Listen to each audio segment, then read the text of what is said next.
A NBA podia ter empurrado o Chris Middleton também pra armador, ele tinha pegado um third team aí, ó. Se quisessem dar uma roubadinha. Porque ele tem mais pontos que o Ben Simmons e que o Westbrook. Fica Cara, aí mas a uma coisa é roubar pro Anthony Davis, outra coisa é roubar pro Chris Middleton. É. Isso aí. E assim a gente começa mais uma gravação ao vivo do Big Shot Pod. Não estamos transmitindo ao vivo, mas estamos gravando a gravação para vocês aí de casa, né? Então bora lá. Posso começar, meninos? Mete Pode. lá. Esse é o Big Shot Pod. Fala, amigos do fone, amigos do vídeo, amigos da internet, amigos do basquete arte. MM aqui, com ele, Gustavo Mantovani. Olá, amigos, tudo bem? E Guilherme Pinheiro. Bom dia, ouvintes do Big Shot Pod. Bom dia, Anthony Davis. Gui Patrono, bom dia, patrono, do Big Shot Pod, né? nosso... Pra quem... Nosso mascote, quase, né? Mascote não, ídolo, é diferente. Ele foi, digamos que ele foi o tema da nossa primeira temporada, né? Que a gente falava dele, programa sim, outro também. E, bom, a gente já vai falar do jogo de ontem. Hoje eu tô clubista, hein? Eu tô com meu boné de Los Angeles aqui. Los Angeles Dodgers, no caso. Irônico, pra quem sempre descascou o esporte do bastão e bola, né? Irônico alguém estar com o boné do Los Angeles Dodgers. Eu chamo de bastão e bola porque no episódio da Peppa Pig, que meu filho assiste muito, eles não chamam de beisebol na tradução. Eles chamam de bastão e bola. E eu acho mais legal chamar de bastão e bola. Então, a partir de agora, eu chamo beisebol de bastão e bola. Só para deixar claro, eu gosto muito dos bonés do Dodgers. Eu acho eles muito bonitos. Eu tenho uns 8 bonés do Dodgers, dos mais variados tipos. É verdade. Confirmo essa informação. Eu não estou com o meu boné do Dodgers, mas quem está vendo no YouTube sabe a forma que eu tomei nesse episódio. Então, nesse episódio eu estou num formato diferente. Se você quer ver, se você está só ouvindo o podcast, corre lá pro YouTube. É só procurar, é Big Shot Pod lá. Que o Aliás, vai estar lá. eu queria comemorar. A gente bateu 3.000 assinantes. Para um podcast, eu acho uma marca relevante, né? Então, queria agradecer. Se você tá chegando aqui no YouTube porque você quer ver a cara que o Marcelo tá, aproveita e já dá aquele subscribe. Você que é youtuber, como é que é todos os recados? É o sininho, é não sei o quê, aponta para cá, aponta para o lado, como é que é? A routine dos recados tem que... Eu não faço isso, mas eu sei que tem que se inscrever, tem que dar like no vídeo, porque aparentemente o algoritmo gosta quando dá like e mostra para mais pessoas, e tem que ativar os sininhos, porque quando publica um vídeo novo, tu recebe um aviso no e-mail ou aqueles notificações no celular dizendo que saiu um vídeo novo. Então é isso, gente. Se inscrevam no canal do YouTube, ativem os sininhos e deem like. Não necessariamente nessa ordem. Pode ser em qualquer ordem. Mas... Você vê que o Vava é um youtuber autodidata, né? Porque a galera que estuda, que vai para a universidade do YouTube, eles ficam 6 meses aprendendo recados 101. E aí, 6 meses falando, então clica aqui, ativa aqui, liga não sei o que, aperta aqui, não sei o que. O Vava aprendeu tudo sozinho. Isso aí, Vava. Eu tanto não fui às aulas que os recados eu dou no final do vídeo, porque daí se o cara quiser passar pro próximo vídeo, ele já passa e não precisa escutar, entendeu?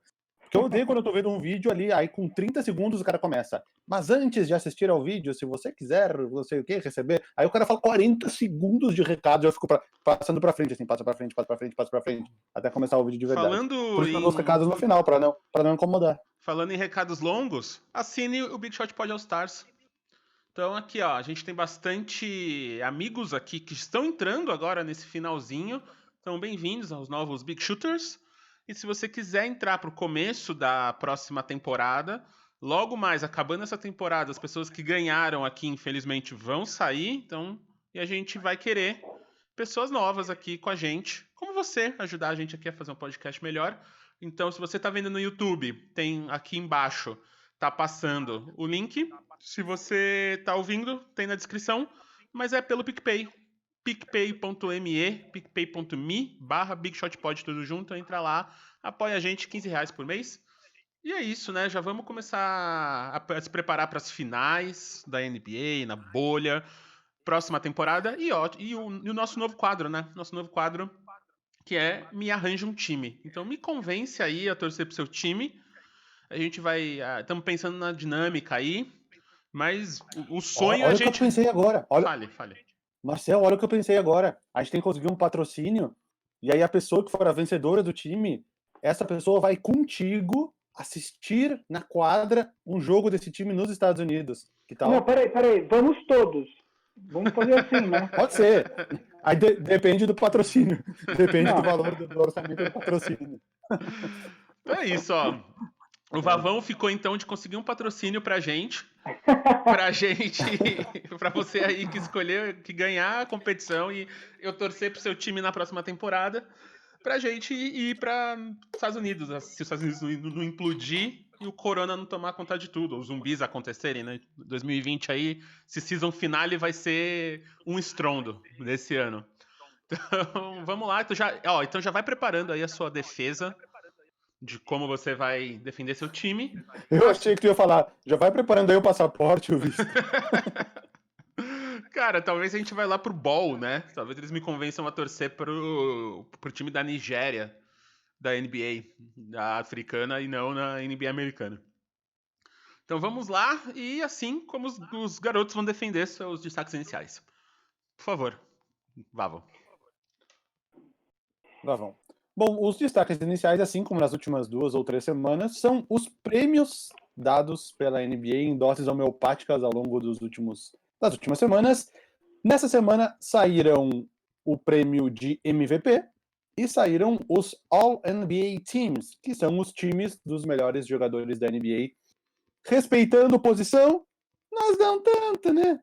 Saíram 3 times, 2 armadores, 2 alas e 1 pivô, assim como saem todos os anos, e nós iremos debater agora. Então, começando pelo prêmio de MVP, onde o ídolo máximo de Guilherme Pinheiro, LeBron James, se sentiu deveras injustiçado por receber apenas 16 votos da centena de votos possíveis para o prêmio de MVP. Ao mesmo tempo, ele reconheceu que Giannis Antetokounmpo foi um bom vencedor, então era algo que a gente já esperava, Giannis vencer esse prêmio.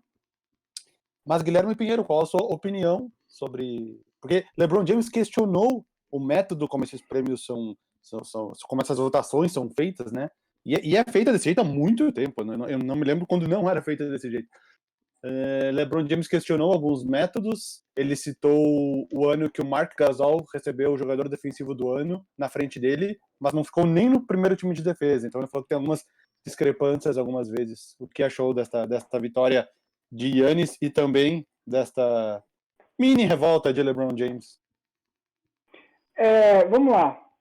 Antes de começar o programa, antes de começar a falar de qualquer coisa, eu queria falar que quem acompanha o Big Shot Pod sabe que eu tento, eu acho que até consigo deixar o meu clubismo de lado para fazer algumas análises. Muitas vezes, inclusive, eu sou até um pouco mais rigoroso com o Lakers do que eu sou com os outros times.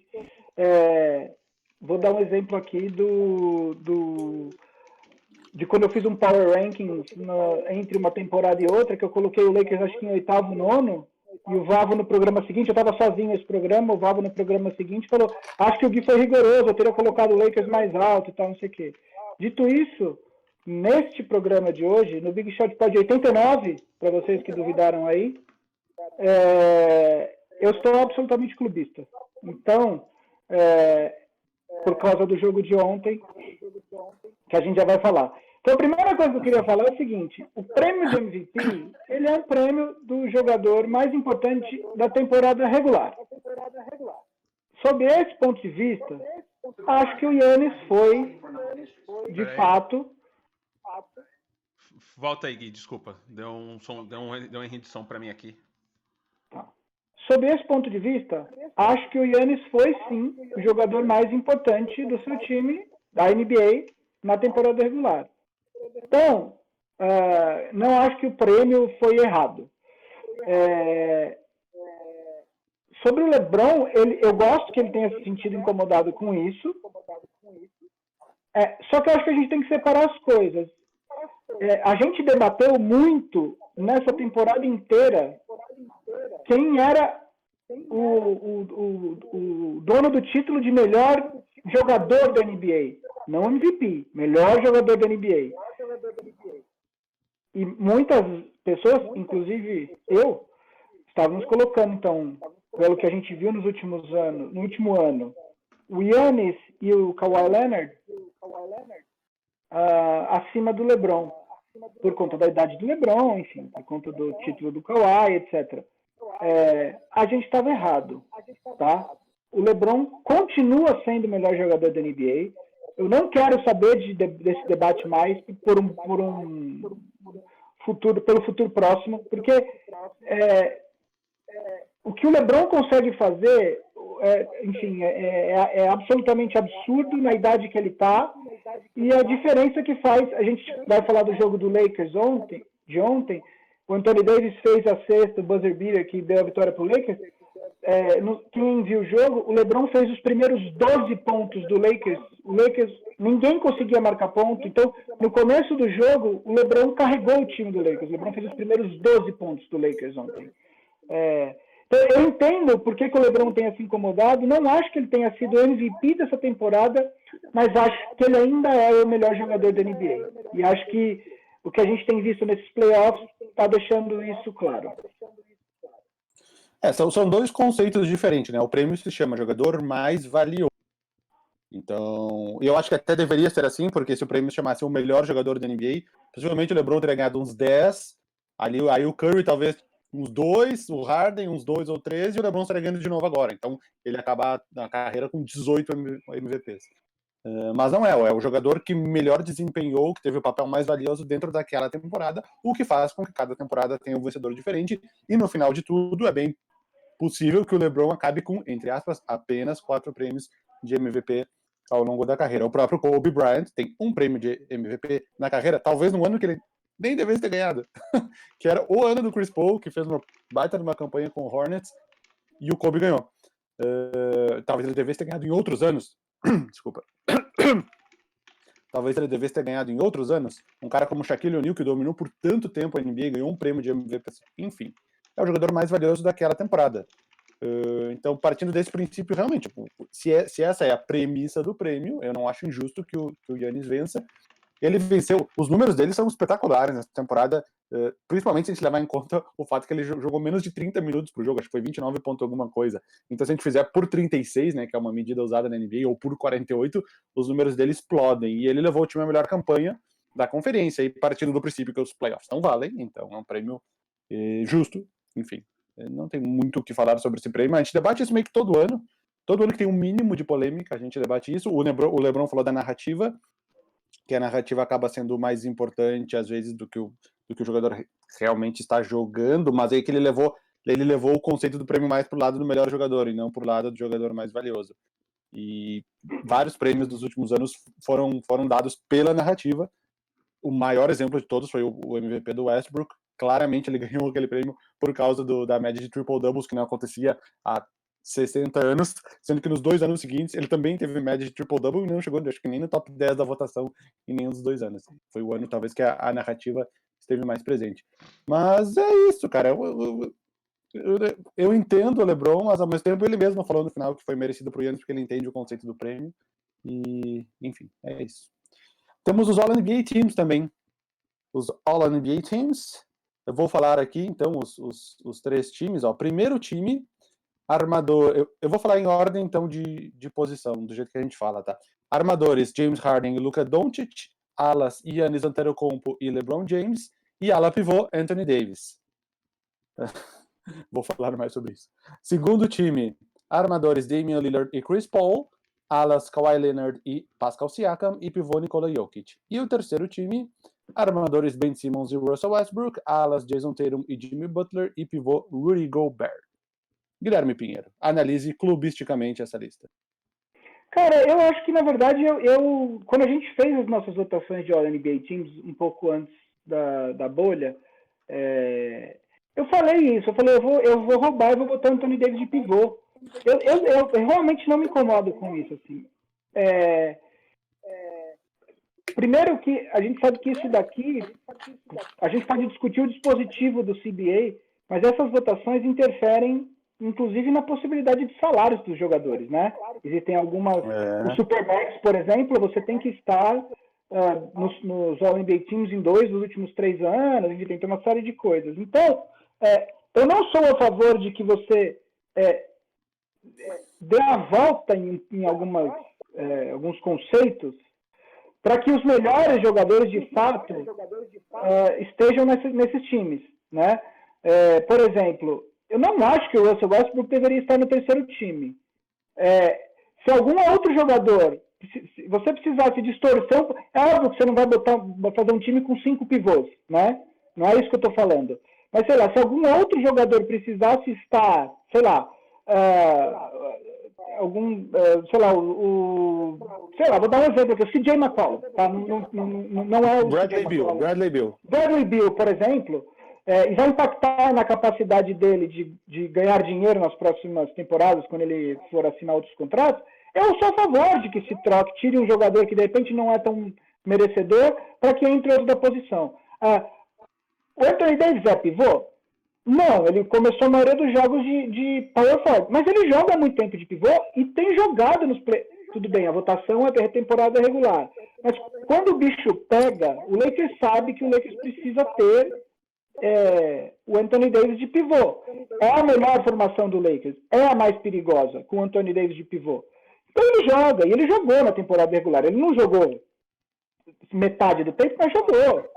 Então, assim, eu não vejo tanto problema nisso, assim.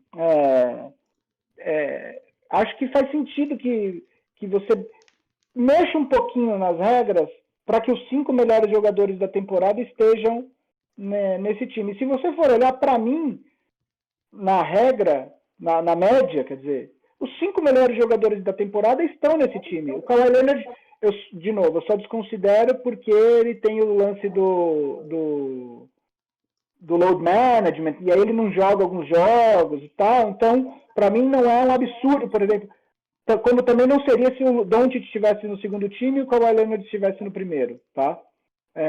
Acho que tá justo, você pode discutir, Anthony Davis é pivô, não é, e tal, mas dentro do que a gente tinha discutido, eu acho que, inclusive, eu não vou lembrar agora, o nosso terceiro time, eu acho que o Westbrook não tava, eu tô tentando lembrar quem que tava, Vavo. No nosso time? Precisaria voltar para ver. Eu não tô com meu caderno aqui onde eu anoto as coisas antes de gravar, mas enfim, acho que tá. A gente pode discutir o Westbrook, de resto, acho que tá aí.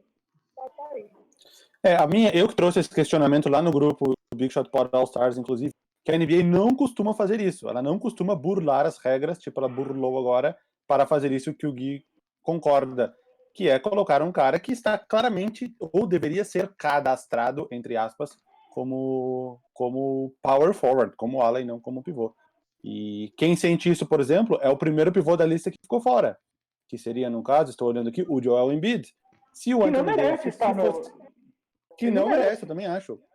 Não merece, mas se a gente fosse respeitar as regras, então o Anthony Davis passaria para o segundo time, o Pascal Siakam passaria para o terceiro time e o Jimmy Butler cairia fora. E o Jokic passaria para o primeiro, o Rudy Gobert para o segundo e o Embiid entraria no terceiro. Também acho que não merece, em termos de justiça não é. Mas a NBA, ela costuma ser muito fiel às regras. Exemplo, quando um juiz vai ver no monitor um lance que foi obviamente falta, mas pelas regras, ele não pode questionar se foi falta ou não. Ele só pode questionar quem encostou na bola por último, antes da bola sair. Então ele acaba fazendo uma marcação claramente errada, mas para seguir as regras do jogo. Esta é uma premissa da NBA. Então eu achei muito estranho. Sério, quando saiu eu não acreditei. Eu falei, eu não acredito que pela primeira vez eles quebraram uma regra e botaram um jogador que, obviamente, pelos critérios deles, não deveria estar classificado como pivô.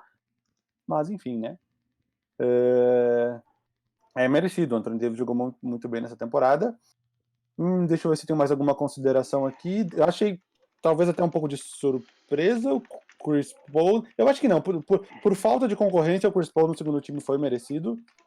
E o Ben Simmons com o Russell Westbrook. Realmente, a posição de armador ela é sempre muito disputada nos All-NBA Teams. É que esse ano a gente está sem Stephen Curry, está sem Klay Thompson, falta mais alguém que não jogou, o Kyrie Irving, que se machucou, então só aí já são 3 caras a menos na disputa, o que meio que abriu a vaga.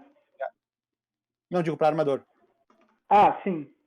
que no caso, então, abriu a vaga, entre aspas, pro Ben Simmons e pro Russell Westbrook, que nem tiveram temporadas tão espetaculares assim. E não é que eles roubaram vaga de alguém, porque os demais seriam Bradley Beal, Kyle Lowry, Trae Young, Donovan Mitchell e Kemba Walker. Foram os outros que foram votados. E mais uma observação, o Karl Anthony Towns recebeu um voto para ala. Quem vota? Quem faz isso? Quem faz isso? Eu acho, com nenhum outro pivô em nenhum momento de nenhuma partida. Ô, Vavo, então, complementando o que eu disse, então, só rapidinho, eu acho que a gente é importante levar em consideração o contexto, entendeu? Então, por exemplo, se você tivesse um pivô que muito merecedor de entrar, daí talvez fazer esse malabarismo para botar o Anthony Davis no primeiro time, eu poderia falar, bom, de fato, porque daí você deixou um cara muito merecedor de entrar. Mas olhando o contexto todo dessa temporada, eu não tenho problema com isso. É isso que eu quero dizer, entendeu? Sim. Não, e no final, os 5 jogadores que mais pontuaram na votação foram no primeiro time. Se tivesse acontecido isso do Jokic ficar como pivô e o Anthony Davis no segundo time, aí seria um cara com menos votos do que outro que teve mais votos. Mas enfim. Os times de rookie, para quem não sabe, eles não respeitam posição. São os 5 mais votados são o primeiro time e os 5 do 6º ao 10º são o segundo time. Então, o primeiro time de rookies podem ser 5 armadores, podem ser 5 pivôs, não faz diferença nenhuma. Mas no caso do All-NBA First Team, eles costumam respeitar a posição. No All-Star Game, a NBA mudou, né? Há 10 anos atrás, as posições de ala e pivô, em vez de fazerem 2 alas e 1 pivô, necessariamente, eles mudaram para 3 jogadores dentre alas e pivôs. 3 jogadores de frontcourt. Isso porque no lado do leste estavam começando uns pivôs muito fracos, que eles quiseram, acho que, dar uma mexida nisso. E até hoje nunca teve 2 pivôs, né? Que poderia ter acontecido, de estarem 2 pivôs no frontcourt, nunca teve até hoje. Mas também acho que é questão de tempo até acontecer novamente. É isso dos times, eu acho, então, né? Mais alguma consideração? O Andrew Drummond ganhou um voto de segundo time. Deve ser a mesma pessoa que botou o Karl Anthony Towns de ala. No mais, acho que é isso. Teve uma jornalista, Maria Taylor, que não colocou Anthony Davis em nenhum dos 3 times e rolou um baita debate. Rolou um baita debate no Twitter, porque teve um jornalista do Twitter que o cara reportou, falou, a Maria Taylor foi a jornalista que não colocou Anthony Davis em nenhum dos times. E aí a Jamar Hill, que é uma jornalista que é da ESPN, ou já foi da ESPN, se eu não me engano, que tem uma atração grande, virou e falou assim, você não deveria ter tweetado isso porque você colocou um alvo nas costas dela. E aí começou um lance, tipo, o cara não tweetou para falar uma mulher, porque daí começou um debate sobre machismo, não sei o quê. Enfim, eu não vou nem entrar nesse ponto, mas o ponto o cara ele só reportou uma informação que é pública, falando, ó, fulano, e aí depois a Maria Taylor veio e falou, cara, eu errei, eu esqueci, errei, erro meu. Ela não tentou defender, ela falou, putz, errei. Só isso, enfim. Não teria feito diferença nenhuma na votação. Mas realmente, dos 5 titulares, todos eles receberam 100 votos no primeiro, no segundo ou no terceiro time. Tipo, o Harden, o Doncic também. O LeBron e o Giannis. E o Anthony Davis é o que tem 99 votos. Vamos falar do Clippers, Vavo? Antes da gente entrar na série? Galera, o Gui tem algumas palavras para falar agora. Eu vou dar uma saída aqui. Volto daqui a 10 minutos. Não, cara, a galera no grupo... Eu tô aqui, vocês estão vendo no vídeo que eu tô aqui. A galera no grupo do All Stars me pediu para gravar depois da eliminação do Clippers pro Nuggets e tal. E o que eu fiquei pensando, eu não queria gravar tipo na empolgação de tipo, porque como torcedor, aí eu tô falando como torcedor, a gente leu a temporada inteira todo mundo colocando Clippers acima do Lakers, Clippers favorito, Clippers, e eu fiz isso, o Val fez isso, enfim, no começo, quando o Clippers montou esse time, a gente olhava pro elenco do Clippers e falava, realmente é o elenco mais forte, realmente esse time é o favorito, etc. Porém, o que começou a me incomodar ao longo da temporada é o seguinte, tem uma frase que é atribuída ao Keynes, que é um economista famoso, né, quando você escuta a escola keynesiana e tal, que diz assim em inglês, when the facts change, so does my opinion. Basicamente, quando os fatos mudam, muda também a minha opinião. O que faz total sentido, né? E o que a gente viu essa temporada aqui é que E aí eu digo isso sobre, não só sobre a imprensa especializada, mas muito também sobre torcedores. O Clippers deu constantes mostras de não ser o time que todo mundo achava que era. Muito tempo, né?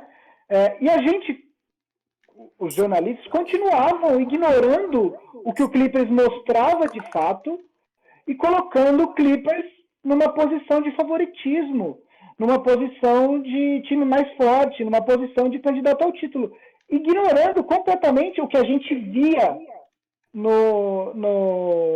na quadra. Eu, no programa...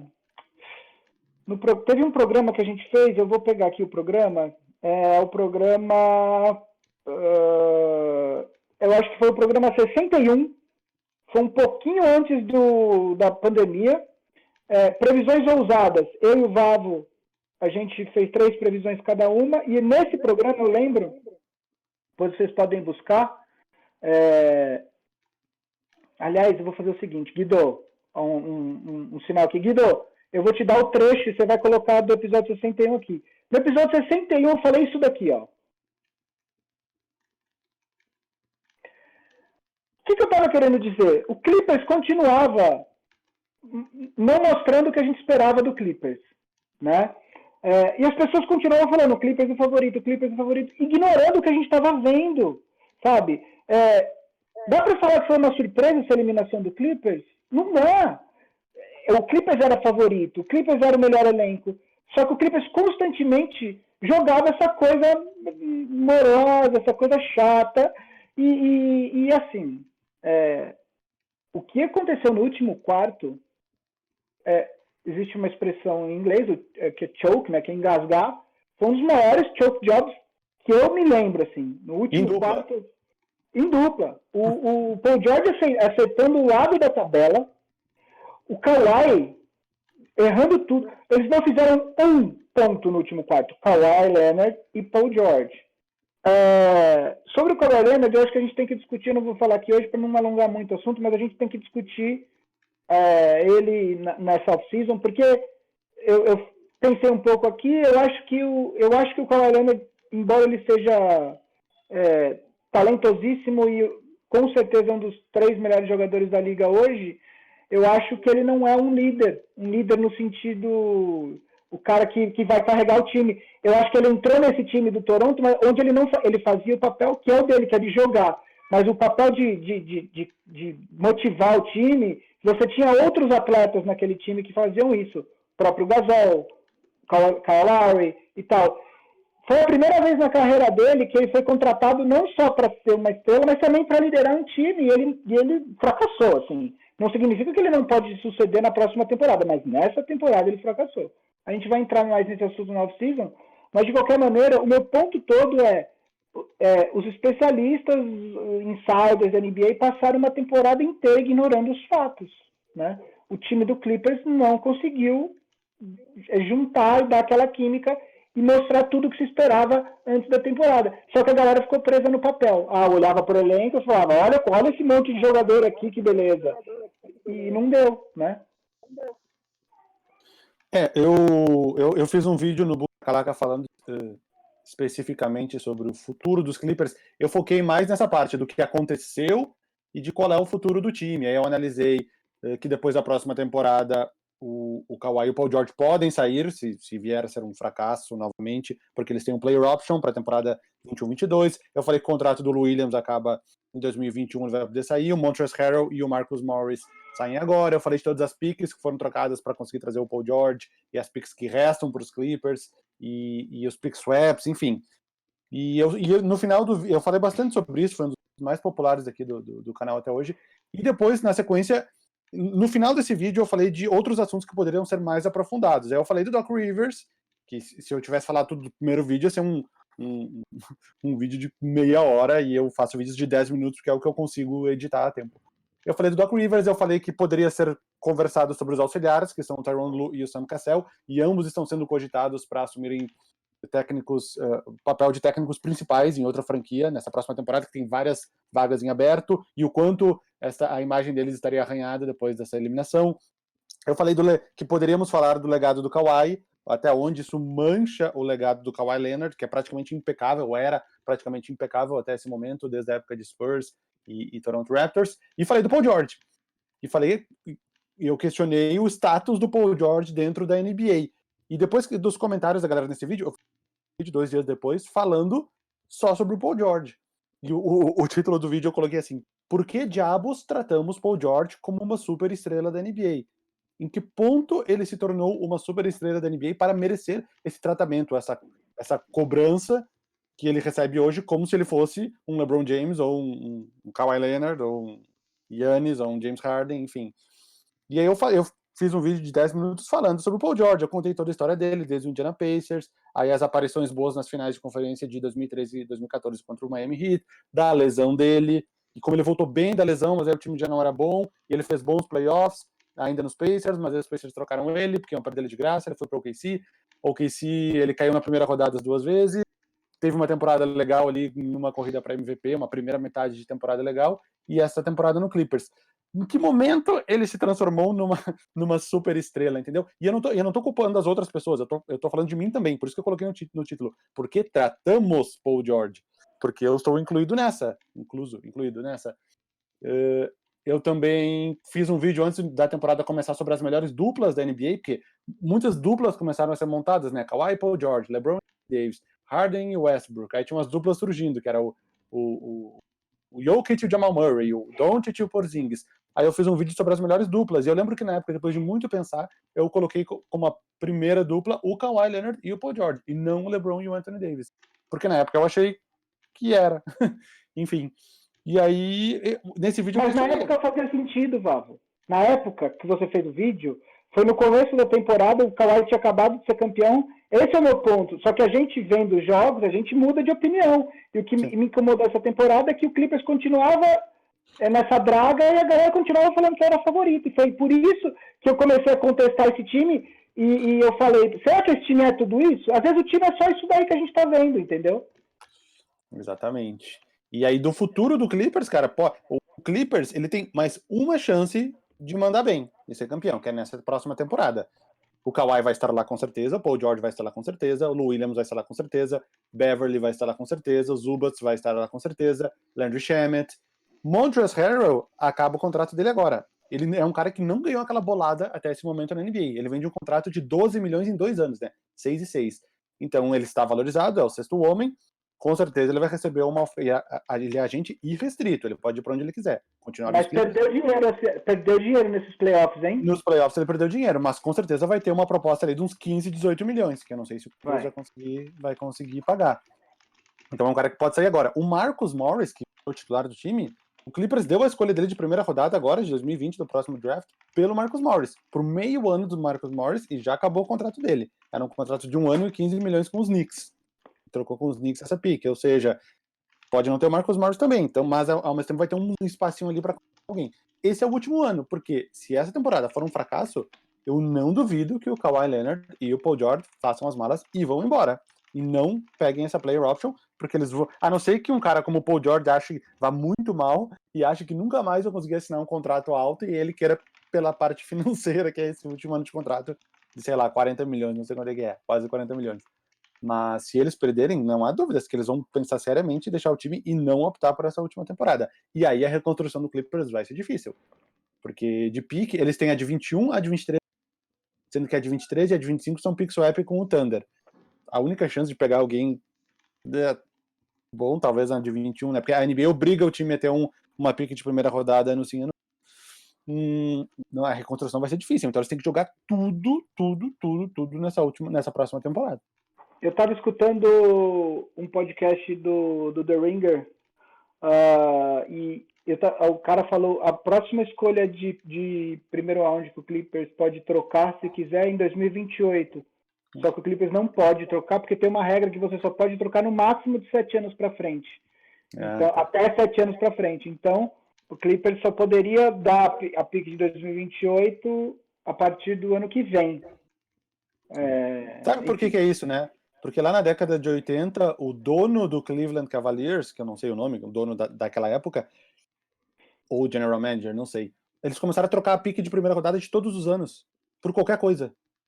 E aí o time afundou, né? Afundou porque o cara não se ligou que era uma tática horrível pro futuro. E a NBA criou essa regra para proteger os times de managers e donos ruins, burros. Então ela criou essa regra que o time é obrigado a ter uma pique, pelo menos ano sim, ano não, de primeira rodada. E uma dessas piques que eles trocaram foi com o Lakers por qualquer coisa e virou a primeira escolha que o Lakers escolheu o James Worthy. Ou seja, tá aí a prova que não funciona. Mas então é isso, agora vamos falar dos times que ficaram, né? Dos times que estão na bolha ainda. Temos 4 times na bolha. No leste nós temos Miami Heat e Boston. E no oeste temos Los Angeles Lakers e Denver. Vava, a gente começa por onde? Vamos começar por... Teu olho tá brilhando para falar do Lakers. Olha, gente, ontem à noite foi difícil dormir. Eu acho... a primeira coisa que eu acho que o Lakers tinha que pagar mais um pouco pelo Anthony Davis, que foi pouco. Eu acho que eu faria a troca, sabendo do que a gente sabe hoje, eu faria a troca de novo e colocaria mais coisa. Vende um pedaço da Califórnia, manda para New Orleans, faz o que precisa fazer. Manda o Clippers para Califórnia, para New Orleans. Eles podiam, como compensação, tipo quando um jogador de time brasileiro é vendido na Europa e o time brasileiro ganha uma compensação, eles podiam agora, por exemplo, dar o Kuzma. Exato. Compensação na próxima temporada, dar de presente. Foi campeão, dar o Kuzma também. Exato. Cara, o jogo de ontem é até difícil de falar. Vamos lá, o primeiro jogo, o Lakers, os juízes estavam pitando tudo que era falta, o Jokic entrou em problema de falta logo cedo, isso facilitou muito a vida do Lakers, que acabou abrindo, ganhou por 12 pontos, mas estava 22, faltando 3 minutos, o Nuggets tirou ali no garbage time, era para ter ganho por mais, enfim, foi uma vitória tranquila. O jogo de ontem começou a seguir à risca o roteiro do que o Clippers fez, do que o Denver fez contra o Clippers, né? O Lakers chegou a estar ganhando por 16 pontos no terceiro quarto. O Clippers buscou, terminou acho que 82-78 o terceiro quarto, 4 pontos apenas. E aí tivemos aquele último quarto que todo mundo espero que tenha visto. O Lakers cedeu a liderança para o Nuggets. Antes que a gente Só uma correção, tu falou Clippers no meio da frase, é Nuggets. Tá. Que eu estava tão esperando esse confronto que, infelizmente, espero que o pessoal do Clippers lá em... Num universo alternativo, esse cenário aconteceu com Clippers no lugar do Nuggets. E aí, o Lakers... antes da gente falar do Game Winner, que foi um assunto à parte, é importante dizer também a cesta que o Anthony Davis fez quando faltavam 26 segundos, que estava 101-100 pro Nuggets. Ele fez uma cesta faltando 26. Quer dizer, aquele lance ali é tão importante quanto o Game Winner, porque ele não deixou, senão seria uma outra posse. Um time como o Nuggets podia ter metido uma bola de 3 com o Murray, que jogou muito. O Nuggets ontem, o Murray jogou 44 minutos. 44 minutos.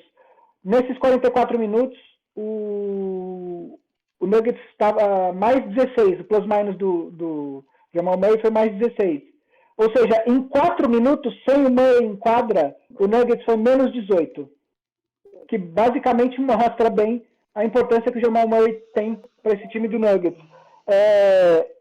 Eu li no primeiro jogo contra o Nuggets, eu li um jornalista que ele é setorista do Clippers, ele é torcedor do Clippers, ele é setorista do Clippers pela ESPN. E ele falou um negócio que eu não tinha me atentado. Ele falou que a diferença entre o Clippers e o Lakers é que o Lakers tem um jogo de mid-range muito forte, com o LeBron e com o Anthony Davis, e que quando o Lakers abre lideranças grandes, dificilmente ele deixa o time chegar muito perto, às vezes acontece, porque o Lakers não fica tentando chutes de 3 pontos, chutes difíceis de 3 pontos, só porque agora a liga diz que é 3 pontos. O Lakers fica, aproveita tiros com alto aproveitamento de mid-range, de layups, enfim, enterradas, e aí é muito difícil um time tirar uma diferença muito grande do Lakers. eu fiquei com isso na cabeça. Aí eu fui ver os arremessos do Lakers ontem. Por que o Nuggets chegou? Sabe quantos arremessos de 3 pontos o Lakers fez no último quarto? 12. O Lakers, que não é um dos melhores. Calhou do Lakers ter aproveitado 50%, ter convertido 6. Mas o que o Lakers ontem, contra o Nuggets, fez no segundo tempo que não está acostumado a fazer. Começou a chutar de longe, começou a fazer tiros, começou a fazer arremessos com percentual baixo de aproveitamento, com grau alto de dificuldade. E aí o Nuggets foi lá e tirou. Então o erro do Lakers ontem, para mim, foi isso. O que deu certo? Quando o Pelinka conseguiu montar esse time, basicamente você apostou o quê? Na força da sua dupla principal. Falou assim, eu tenho a melhor dupla da NBA em termos de talento, né? Quando tudo der errado, eu tenho 2 jogadores que estão top 5, top 8, sei lá, onde você coloca o Davis nessa lista. E foi isso. Ontem o Lakers ganhou porque tinha o Anthony Davis, porque se fosse só o LeBron, não ia ter ganho. Entendeu? Ontem ganhou porque era o Anthony Davis fazendo aquele arremesso. Se fosse o Kuzma, não ia ter ganho. Se fosse o Ingram, não ia ter ganho. Se fosse... Entendeu? Ganhou porque tem 2 jogadores de altíssimo nível. É isso. O segundo tempo do LeBron ontem foi fraco. Acho que ele fez 6 pontos no segundo tempo inteiro. E não fazia nem parte da jogada final, né? Não era desenhada para ele arremessar. Seria o normal, porque ele é se não me engano, ele é o cara com mais buzzer beater game winner na história da NBA. Não, ele disse que era para ele. Ele deu uma entrevista falando que era, só que o Anthony Davis percebeu não sei o que e saiu livre atrás. Mas em tese era para ele. Ah, então esquece o que eu falei. Eu achei que a jogada não era desenhada para ele, eu achei até estranho. Porque ele é o cara com mais buzzer beater game winner da história da NBA ou da história dos playoffs, enfim. E ele não estava legal no jogo. Então, por ele não estar legal no jogo, e como eu vi a jogada acontecendo, eu achei que a jogada não era para ele. E, curiosidade, os plus-minus do Lakers. Danny Green, mais 10. Dwight Howard, mais 10 em 12 minutos. LeBron, menos 9. É curioso isso, né? Porque o LeBron tava em quadra na hora que o Nuggets foi tirando a diferença. E o Dwight Howard tem tido esses sprints, esses pedaços curtos que ele entra e tem causado um impacto legal no jogo. Assim como o Rajon Rondo, mais 6 o Rondo. Quer falar sobre a jogada final? Tem mais alguma coisa para falar do jogo em si? Eu concordo com tudo isso que tu falou. O Anthony Davis foi o grande nome da partida. O LeBron, o primeiro tempo dele foi muito bom, o segundo não foi. Caldwell Pope apareceu bem em alguns momentos específicos ali, com 1 ou 2 bolinhas, numa situação que poderia ter ficado pior, principalmente naquela bola de 3 do corner, que ele pegou a bola no pé, a bola escapou da mão, ele arremessou de qualquer jeito e acabou acertando. Kuzma não vem aparecendo tanto aí nos playoffs em geral, e ontem não foi diferente. Markieff Morris quase nada. O Caruso teve uns bons momentos ontem. Então, o que eu queria falar, na verdade, é como esse elenco do Lakers, apesar do nível cair bastante depois da dupla principal, o Lakers consegue tirar contribuições sempre tem algum outro jogador que contribui, né? Você falou do Dwight Howard. O Dwight Howard no primeiro jogo fez 13 pontos. O Frank Vogel deu uma entrevista antes do primeiro jogo falando que o Lakers ia voltar a usar os pivôs na série contra o Nuggets. E aí eu escuto muitos podcasts de basquete, cara, geral metralhando. Como assim? Ele não sabe o que ele está fazendo. O Anthony Davis tem que jogar de pivô, não sei o que e tal. E, cara, ele só deu uma entrevista falando que o Dwight Howard, apesar da contribuição dele ter sido pequena ontem, ele fez 13 pontos em 16 minutos no primeiro jogo. O KCP fez 18 pontos no primeiro jogo. O Kuzma fez 11. Quer dizer, o Lakers, apesar de não ter um terceiro jogador, uma estrela, ele consegue tirar contribuições. Cada jogo o Caruso aparece sempre fazendo jogadas inteligentes. Ele aparece muito nos chamados Hustle Stats, né, que são aquelas estatísticas de jogadores que se esforçam muito, etc. e tal. Isso muitas vezes se traduz no plus-minus, mas nem sempre aparece com um rebote, uma assistência. Rebote às vezes, dependendo do jogo e tal. Então, assim, o Lakers tem me surpreendido por essa capacidade de conseguir sempre arranjar um terceiro contribuidor quarto contribuidor, que nem sempre são os mesmos jogadores. Eu acho que agora o Lakers está claramente respeitando o Nuggets, não está. Acho que o jogo de ontem é uma prova disso, quer dizer, o Nuggets conseguiu tirar, mas o Lakers conseguiu tirar energias ali e um arremesso do Anthony Davis para ganhar o jogo. Com 2-0, o Nuggets tem que ganhar 4 de 5 jogos. Depois do que esse time do Nuggets fez contra o Jazz e contra o Clippers, não dá para falar que acabou, porque seria imbecil, mas eu não acho que espero, aí como torcedor, que o time do Lakers vá dormir como dormiu o Utah Jazz, como dormiu o Clippers. Esse time do Nuggets tem que ser levado a sério e vai continuar sendo levado a sério. E a última coisa que eu queria falar, você viu em câmera lenta a distância que a mão do Jokic passa da bola no último arremesso? O Davis tem que fazer o arco mais alto, a bola não encosta no ar, foi um baita game winner, assim.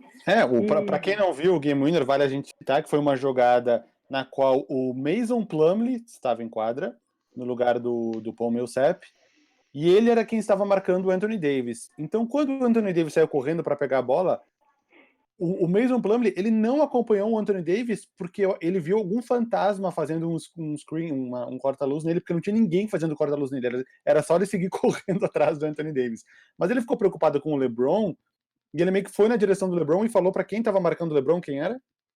Ele meio que quis era o Jeremy Grant, eu acho. Ou o Torrey Craig, talvez. Torrey Craig. Enfim, ele queria que esse jogador trocasse a marcação e esse cara fosse... Mas esse jogador não foi. Por isso que o Anthony Davis ficou um tanto livre. O Jokic, que foi dar o toco no Anthony Davis, era quem estava marcando a saída de bola, pulando que nem um louco desesperado. Quando ele viu o Anthony Davis, ele saiu correndo para tentar dar o toco, mas não era o marcador dele. Achei estranha essa formação do Nuggets. Primeiro, eu achei estranho ele insistir no PJ Dozier nos últimos 8 minutos de jogo. Ele estava contribuindo em algumas coisinhas fora das estatísticas, tipo o Caruso, assim, mas não é que ele estivesse tendo uma partida espetacular para continuar na quadra até o final. E o PJ Dozier, ele teve alguns lances bons no ataque, ele cobrou 5 lances livres e errou 4. Isso fez uma diferença no placar, com certeza. Era um desses 4 que ele errou, que ele tivesse acertado, a história já seria diferente, né? Então, eu também não insisti nessa insistência no PJ Dozier e não entendi a forma o Plumlee e o Jokic. Se é para colocar alguém só para ficar cobrindo a bola lateral, põe o Bol que tem 2,20 m de altura e os braços do tamanho da quadra. Eu sei que não deu certo com o Celtics, com o Taco Fall, porque foi um lance completamente inusitado, uma bola virada para o outro lado da quadra, mas se é para botar um cara só para ficar ali, botasse o Bol que tem os braços maiores. E ele colocou o Mason Plumlee, que não é um cara conhecido por ser um jogador rápido e de uma movimentação lateral espetacular, e um cara mais indicado para marcar o Anthony Davis. O Paul Millsap, ele é um grande defensor, ou já foi um grande defensor, hoje é um defensor ok, ele já tem uma idade mais avançada. Não entendi essa posição do Mike Malone vindo de um pedido de tempo onde ele poderia montar o time que ele quisesse. Duas coisas só coisas que me chamaram a atenção. Quando o Anthony Davis faz a cesta, ele tá correndo pro elenco, ele grita Kobe. E a outra coisa, a reação do Rondo, não sei se você reparou, a galera do Lakers tá pulando, o Rondo tá andando no meio dos jogadores do Nuggets. Eu não sei se ele tava falando alguma coisa, mas ele tava ele não foi correr pra comemorar, ele só saiu andando no meio dos jogadores como se tivesse acabado um jogo normal. Não, o Rondo foi assim, opa, bateu o meu ponto, 6 horas, posso ir embora do trabalho, foi um dia produtivo, deu tudo certo, vou pra casa, amanhã continua. Foi isso. Cara, não eu tô vendo... nenhuma reação. Tipo o Dida, quando o Corinthians ganhou aquele primeiro mundial saiu caminhando, olhando reto pra frente.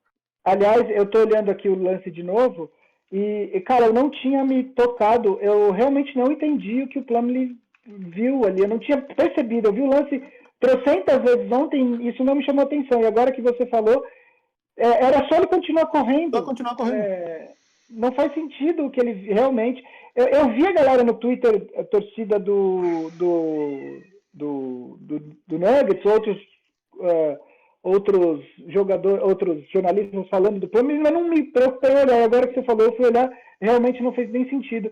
Foi o Jeremy Grant que estava marcando o LeBron mesmo.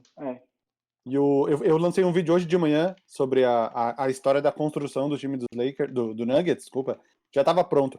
Se o Nuggets tivesse ganhado o jogo ontem, eu ia dar um ok na hora e lançar 11 da noite. Mas como perdeu, eu deixei para o horário de segunda de manhã, no caso, que é o que eu sempre lanço. E um dos comentários mais curtidos e que as pessoas responderam aqui, pelo que eu tô vendo no celular agora, é um cara que colocou: se fosse o Nurkic, ele não tinha deixado o Anthony Davis livre. Porque eu explico no vídeo que o Mason Plumlee chegou através de uma troca pelo Nurkic, né? Que o Nuggets confiava tanto no futuro do Jokic que ele se sentiu confortável a trocar o Yusuf Nurkic, que foi o cara que veio do mesmo draft dele. Que também... mas é porque também tinha uma questão de cap, né? O Nuggets sabia que não ia conseguir assinar com os dois. Com os dois, lógico. E aí... vamos falar de Boston aí, Toronto, então? Não, prefiro falar de Boston e Miami, que é as semifinais do leste. Verdade, eu tô fora do ar, Cravo. Eu já falei demais, eu tô muito feliz. Começa você com Boston Heat. Segue a sequência de jogos fora de casa, né? Que eu comentei no vídeo passado, que a série Boston e Toronto, todos os times que jogaram fora de casa venceram os jogos, fora de casa entre aspas, né? Porque não tem casa aí fora, mas tem mandante e visitante na bolha. E até agora, nos 3 jogos, os visitantes venceram também. E se voltarmos desde a série dos Sixers, são 12 jogos. Que cena, hein? Que cena pra quem tá vendo no YouTube. Viu isso, Gui? Levantou e foi embora. Não, eu estou falando da distância entre a camiseta e a calça. Por ali. Eu não vi. Graças a Deus não peguei esse pedaço. Guido, tu decide se isso entra no episódio ou não. Mas vimos cenas fortes aqui. Voltando, são 12 jogos seguidos do Boston Celtics com vitória do visitante. Voltando aos jogos, hoje, segunda-feira, quando a gente está gravando, não tem Celtics e Heat, porque a NBA vai meio que dar uma emparelhada, né? Estavam 2 jogos na frente a série, então agora a NBA vai dar uma emparelhada para as 2 séries ficarem mais parecidas. A série tá boa. Miami venceu os primeiros 2 jogos, então, para quem não viu, Boston venceu agora esse terceiro. Eu não vejo nada de muito diferente de um dos cenários mais prováveis. Os jogos estão disputados, ninguém está conseguindo abrir grandes vantagens. Quando o Boston abriu uma vantagemzinha maior, o Miami conseguiu voltar para o jogo. Nesse último jogo, a gente viu o Miami perdendo já de uma vantagem maior e se recuperando, mas não conseguindo vencer o jogo. Cara, tá meio que dentro do esperado. Não sei, eu não tenho nenhuma análise específica para fazer dessa série, eu fico mais na curiosidade do que vai acontecer daqui para frente, porque tá meio que ocorrendo de um jeito que eu fico esperando. Eu tô meio que no aguardo do jogo 7. Tipo, eu acho que até o jogo. Eu acho que vai ter jogo 7. Se não houver, pelo menos jogo 6 vai acontecer. E tá equilibrado, ninguém consegue abrir vantagens enormes, quem tá atrás consegue voltar pro jogo. E eu prefiro que tu faça uma análise mais profunda, se tu tem algo a falar, e eu comento em cima disso, porque eu não sei nem o que avaliar mais profundamente dessa série até agora. Na verdade, assim, vamos lá. Eu acho que o momento do Miami é melhor, né?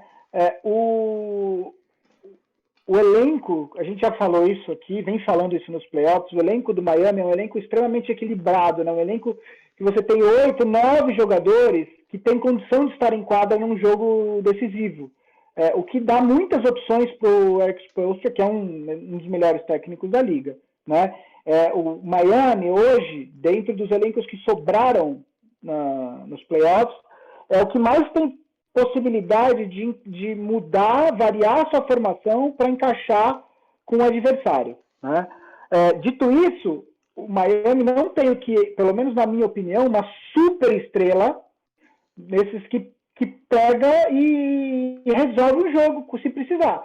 Tem jogadores que já fizeram isso, tem jogadores que têm momentos, o próprio Tyler Hero, que é um rookie, e joga como se fosse um veterano, com muita confiança. O Jimmy Butler, ele é um cara que às vezes não aparece tanto Ele é um jogador com todos os defeitos de personalidade, de clima, de vestiário que a gente sabe que ele traz. Ele é um cara que, dentro da quadra, ele é um cara muito pouco egoísta.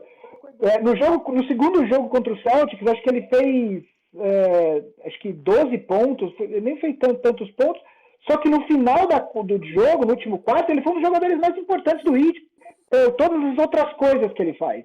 Ele é um jogador que sabe que ele consegue interferir num jogo sem precisar marcar 30 pontos. Ele pode marcar 30 pontos, ele consegue marcar 30 pontos, mas ele sabe que existem outras formas de interferir num jogo, isso é importante. O Celtics, eu acho que é o time que, em termos de talento, tem mais, porque você tem um jogador como o Jason Tatum, que Eu acho que é um futuro candidato a prêmio de MVP. Você tem o Jaylen Brown, você tem o Kemba Walker.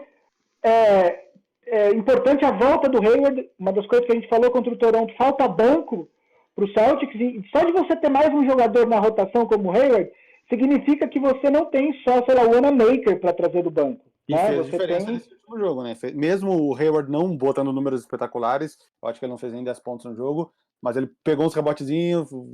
Jogou 30 minutos, ele com 5 rebotes, 4 assistências, 3 roubos de bola, isso é importante. Quantos minutos? Né? 31. 31, achei que era menos. Tanto que o Wanamaker jogou só 9. Né? E o Grant Williams também, o Brad Stevens dá mostra de que pode usar o Grant Williams nessa série. Então, assim, eu acho que se você de novo, é o que eu falei semana passada, se você me perguntar momento, eu acho que o Heat passa. Eu acho que o Celtics tem mais talento. Ao mesmo tempo, é um time jovem e tal. Eu acho... É difícil condicionar o resultado da série a um jogo só. Mas eu acho que o vencedor do próximo jogo é o vencedor da série. Eu acho que se o Celtics conseguir empatar essa série, eu acho que o Celtics vai passar. Se o Miami ganhar, quer dizer, abre 3-1, e aí tudo bem que a gente já viu 2-3-1 virar essa temporada, nesses playoffs com o Nuggets, mas sabe quantas vezes isso aconteceu na história? Tá em 13 a contagem? 13. Aliás, Avo, rapidamente, uma estatística, uma trivia aqui, que eu li uma matéria, e quando eu vi o número 6, eu fiquei pensando quem eram os 6 e demorou muito para eu lembrar do último. Existem 6 técnicos na NBA hoje com título da NBA. Quem são eles? 6 técnicos com títulos. Nick Nurse, Steve Kerr, Tyronn Lue não conta porque ele não é técnico nesse momento. Exato, ele não conta. Doc Rivers no Celtics. 3. É difícil de supetão assim. Tô pensando agora nos últimos campeões. Eric Spoelstra. 4. Greg Popovich. Sim, esse sexto foi o que mais demorou para eu lembrar. É o mesmo que o meu. Sexto. Rick Carlisle. Ele, mas cara, eu fiquei 1 hora pensando, falei, cara, eu não vou olhar, eu vou lembrar. Aí que eu fui voltando na minha cabeça os campeões, 14, 13, 12, 11, chegou no Dallas. Aí, cara, mas o título de 11 do Dallas, tipo, me fugiu, cara. Eu fiquei 1 hora pensando ontem.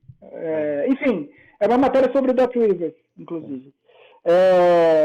Mas então, eu acho que é difícil condicionar o resultado de uma série a um jogo, mas de verdade, eu acho, pra mim, eu tô com essa sensação de que quem ganhar o jogo 4 vai passar a série. É uma aposta mais arriscada se for o Celtics, porque você tem mais 3 jogos, e aí pode acontecer qualquer coisa. Se for o Heat, é mais tranquilo, porque daí o Heat abre 3-1 e encaminha bem uma classificação para as finais. Quem que você acha que passa, Vava? Eu acho que é o Miami Heat ainda. Eu acho que é o Miami Heat. E se eu tá com cara de... O meu palpite antes de começar a série foi 4-2. Tá com cara de jogo 7, mas eu acho que o Heat ainda, pela força do conjunto, pelas opções... O Heat, ele tem usado muito o banco de reservas, inclusive deixando por um período muito alongado as reservas na quadra. Os jogadores tipo o Derrick Jones Jr., que praticamente nem jogou na série anterior, tem ficado bastante tempo em quadra. No jogo 2, eles deixaram por um período muito grande os 5 reservas em quadra, né? No caso, o Hero, o Iguodala, o Olynyk, o Derrick Jones Jr. e quem é o quinto? Agora não me veio a cabeça. Mas eles deixaram por muito tempo os 5 reservas em quadra, e foi um período que o Celtics abriu uma boa vantagem, e daí isso foi no final do terceiro quarto, e aí no quarto voltaram os titulares e recuperaram. Mas eu acho que da Miami Heat, até pela profundidade do elenco, é um alívio para o Gordon Hayward. Pode ser o fator que vai ser a diferença no final da série, porque 29 minutos de Brad Wanamaker por jogo não parece um time que vai se classificar para as finais da NBA. E é um alívio a volta do Gordon Hayward. Eu não tinha percebido que ele tinha jogado 31 minutos. Na minha cabeça, assim, no olho tinham sido uns 20.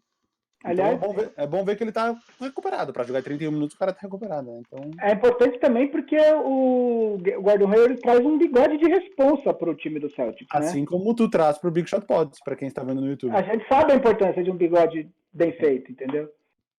Saudades de quando o Enes Kanter era um dos Stash Bros. quase não joga, né? Então é isso, né? Acho que falamos. O Marcelo tá inquieto ali, que ele tem que sair pros exames e tal. Ele já tá ficando inquieto ali, ó. Não, eu tô colocando tênis. Ô, Marcelo, esse exame que tu vai pagar agora, tu vai pagar então ou com dinheiro? Porque se for pagar com dinheiro, tu acho que tem que pegar ele de dentro do teu cofre, né? Onde ele tá guardado. A hora que você levantou ali, segundo o Vavo, apareceu uma cena um pouco comprometedora ali, eu não vi. Mas você levantou pra ir no banheiro, sei lá. O que eu fiz? Eu não vi. Não, a hora que apareceu o cofre, a hora que você levantou, segundo o Vavo, eu não vi. Tudo bem, eu fico pelado aqui, mas só tava pra vocês. O que a gente não faz pra audiência? A gente paga bundinha, não tem problema, tá ligado? Na versão que tu vai subir no YouTube depois, tu põe o quadriculado ali pra não, então, pra eu ver. tô num rolê multicâmera, né? Vocês estão vendo uma câmera, a galera tá vendo outra. Então não vai aparecer. Você já é famoso com banda. Eu e o Marcelo, se a gente não mostrar a bunda, filho, não tem interesse, entendeu? Então é isso. Galera, 89 foi. Estamos começando uma nova dezena aí, semana que vem. Estamos chegando no 100, hein? Chegando no 100. No 100 vai ter... vai ter festa, vai ter eventos especiais. Não sabemos o que ainda, mas vai rolar. Mas isso peraí, que a Jéssica falou comigo aqui. Aliás, me lembrei de uma coisa. Eu ontem, na emoção do jogo, paguei uma nota, comprei uma camisa do Lakers Mamba Edition, preta. R$1.000? Cara, eu não tô orgulhoso de quanto eu paguei. Tive que comprar, mas eu tava tão na pilha que não tem para vender aqui. Tem uma no Mercado Livre que eu não tava botando fé pelo preço, que era original. Aí eu comprei lá fora e mandei entregar na casa de uma amiga da minha esposa, que tá morando lá, que vai vir pra cá mês que vem. Tá ligado? Tipo, eu nem falei com ela. Eu sabia que eu tinha o endereço dela, porque a Sofia já mandou comprar uma coisa pra ir lá. E comprei, velho. Na empolgação da vitória. Eu só queria então dedicar este episódio, né? Pra quem duvidou, pra aquele cara, lembra daquele cara? Eu esqueci o nome dele, o cara que falou que a gente chegaria no máximo a 88 episódios. O cara falou isso lá em dezembro de 2016, 17. Esse episódio 89 eu queria dedicar ao grande Lou Amundson. Lembra dele? Não. Lou Amundson, aquele cabeludão que jogou no Knicks, no Cavs, em vários times. Cara, não, mas... Não. Ele era o camisa número 89 no Cleveland Cavaliers. E em 2015... Ele jogou em 2015 nos Cavs, então ele é um campeão da NBA, ou pelo menos ele participou da campanha, não sei se ele ficou até o final. Lou Amundson, camisa número 89. 89 também é o ano da maior edição das eleições para presidente desse país, que era logo depois foi a primeira eleição democrática direta, né? Ditadura, e tinham tipo 300 candidatos, e os debates de 89, eu pagaria pay-per-view para ver eles hoje, porque eram demais, assim. Você tinha Mário Covas, Paulo Maluf, Collor, Lula, tipo, eram outros quase teve Silvio Santos. Esqueceu dos melhores. Enéas Carneiro, Afife Domingos, Leonel Brizola. Não, era demais, assim, tipo... E o Collor ganhou, que era o cara que começou as pesquisas com, tipo, 1%. E ganhou muitos votos porque ele era bonito, né? Andava de jet ski, andava de carro. E é por isso que eu não começo minha carreira política, né? Porque eu não quero ganhar. Então vamos lá. Semana que vem, pro 90. Beijo. É isso. A gente é editado pelo Guido, essas paradas todas. Eu preciso muito ir embora, porque tem muita gente falando comigo aqui. Beijo. Falou.